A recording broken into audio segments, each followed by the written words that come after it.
Tim, Monday, what are Monday. you doing? You know what? I'm just kind of easing in off the weekend. It's a crisp fall day out there, so Easing in. I like that. maybe I'll do Easing in. maybe I'll do some peeping this evening. Okay. All right. Now that I don't know what that is, but that's good. That's apparently it's just looking at the leaves, man. That's what when you're peeping, you're not doing anything awful.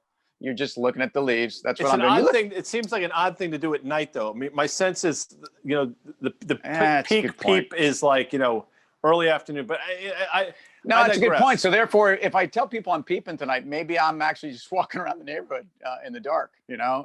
Which is problematic. And in the age of the Ring doorbell, people are going to see it.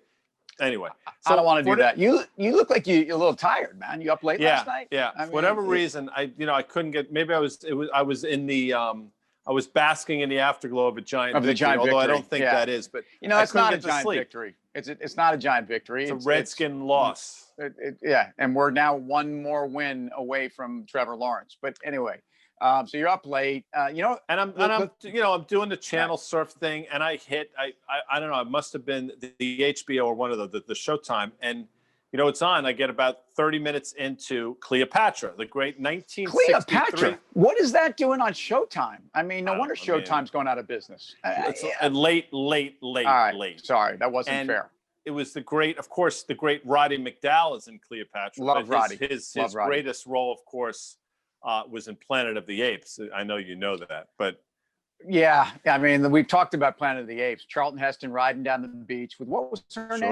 What was Kim her name? Hunter. Kim Hunter. No, it wasn't the one. The one who couldn't speak, just like had that savage look. Okay, we should put it out to the Twitter sphere. I believe it was Kim Hunter. I'm going to check that out. Anywho, so I'm watching, the great Elizabeth. Now this is 56 years ago. She is great. She is great. Yeah, I mean, tremendous. But then I got to thinking about, she was married to Richard Burton like 3 different times, on again, off again. And then it dawned on me today, and I'm sure the market goes up, stimulus is going well. I like what you've done here. On again, off stimulus. On again, we go higher. It's madness. Well, it is. How about Don Johnson, Melanie Griffith? I mean, they were on again, off again a lot. And there was some wild stuff going on there. But is that off again now? Is that I think they've been off for a while, actually. Yeah, but I mean, I'm trying to think of Now their daughter, I believe, was the woman in 50 Shades. Movie. She was in that Grey. In the Naughty movie. That's correct. I believe that was. That would be really tough as a parent. If my daughter wants to become an actress, obviously I want her to be whatever she wants to be. But if she tells me she's going to be in 50 Shades of Grey, I don't know. But it's okay. So that's interesting. But these are art, and I'm actually being serious for a second. I mean, it's artistic expression. I mean, it's they're portraying a role on the big screen, and you'd still have. So would it be okay? Here you go. Ready? This is a question to you. Hey, I'm here. Would it be harder for you to watch your wife in that role, or your Dude, I don't like where this is going. You know what? I'd rather talk about how difficult it is to watch Congress and the White House go toe to toe here, and both of them leave everybody high and dry. Now, the market is probably of the view that they'd be not interested in watching their daughter or their wife, but they'd like to watch something. And the sense is 4 out of 5 days down now, with a view that, again, we're not political here, but that there's enough concern within the Republican Party not to support anything at this point, because the political capital expended isn't going to do anything on Election Day, and therefore it's about. I mean, that's the bottom line. The market seems to be saying is where we are with the lack of follow through. I think we've spoken about the needs of certain sectors that need it really badly. We've kind of laughed at the airlines going hat in hand, and we've scratched our heads why small businesses around the country can't get a damn dime. And it pisses me off because, I was in New York City this weekend, and how about all these small restaurants and hospitalities and actors and actresses and theaters and all the things hands. I mean, everybody involved in that. Nothing. Yeah, I mean, nothing. And they're not getting a deal. And you know what? If anything, the government should be paying theaters money not to open and restaurants not to open, not because I don't want that stuff. I love everything about that. But if you're, look, let's face it, if we're trying to control this disease, and that's part of it, I'm not saying that that's what we should do. What I'm saying is those are the people that need help. Those are the people that actually no fault of their own find themselves in this situation. So look, we're in earnings season, and here we are. And I think what's very interesting as we're into 3Q earnings seasons is that 2Q was a mulligan. It was a gimme. It was, whatever you want to call that. And are we willing to give companies the same look to 2022? Or are we willing to say companies that are in the sweet spot of the COVID-19 resurgence, in the case of somebody like a Procter and Gamble or a food company or a McCormick, or someone like CMG, Chipotle, your friend, they have the burrito blowout, who are trading 60 times earnings and are basically up in terms of the EPS forecast in COVID, up about 20% from where they were pre-COVID when they were already way too high. So I've said a lot here, but it concerns me.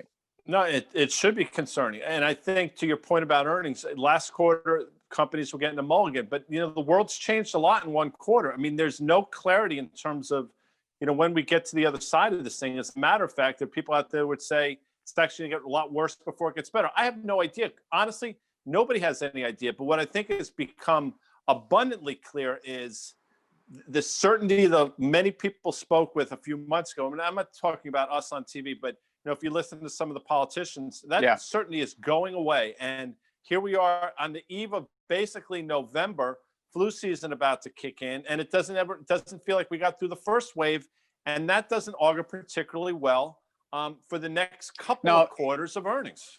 It doesn't augur well. And speaking of going away, my understanding is that Richie Zambora has finally gone away from Heather Locklear. And you know what? It was tough for him. I mean, he could only hang in there so long, even though, what can I tell you? Richie, what's interesting about that now, 15, 20 years ago, if we were to doing our show Commercial Break with Tim and Guy, and I'd asked you, who's more likely to go off the Richie's rails? a big fan of the show. I don't know that Heather watches, but I know Richie's a big fan. He is, right? He reached out. Yeah. And I would have said, Tim, who is more likely to go off the rails, Richie Sambora or Heather? You would have unequivocally said Richie Sambora. And here, he's actually the most normal. He's like a normal dude. Well, he's a normal dude. I mean, she's off the reservation. She's a couple French fries short. But Richie's been on the dime's edge too. Love Richie. I think one of those sidekicks, second fiddles, 1As, if I may, similar to a Keith Richards or that actually Jovi doesn't have that sound without those harmonies. It's like the Michael Anthony Van Halen. Wow. Yeah. And he played lead. I mean, I think, Richie Zambora doesn't get his just due. And I'm sorry, TJ Hooker drove Heather over the edge. But, here you go. I got another one for you. Okay. I think you're going to like this. And I think I know where you're going to go. John Bon Jovi, Richie Sambora, that pairing, or, you ready for this? Steven Tyler, Joe Perry.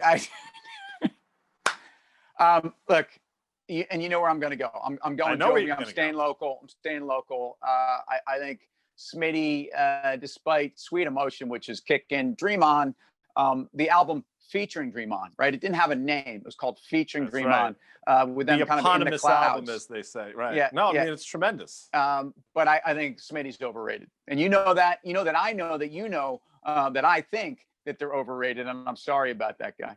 They had a rough run. They had a couple rough runs of albums in the 90s that are or not forgivable, or just.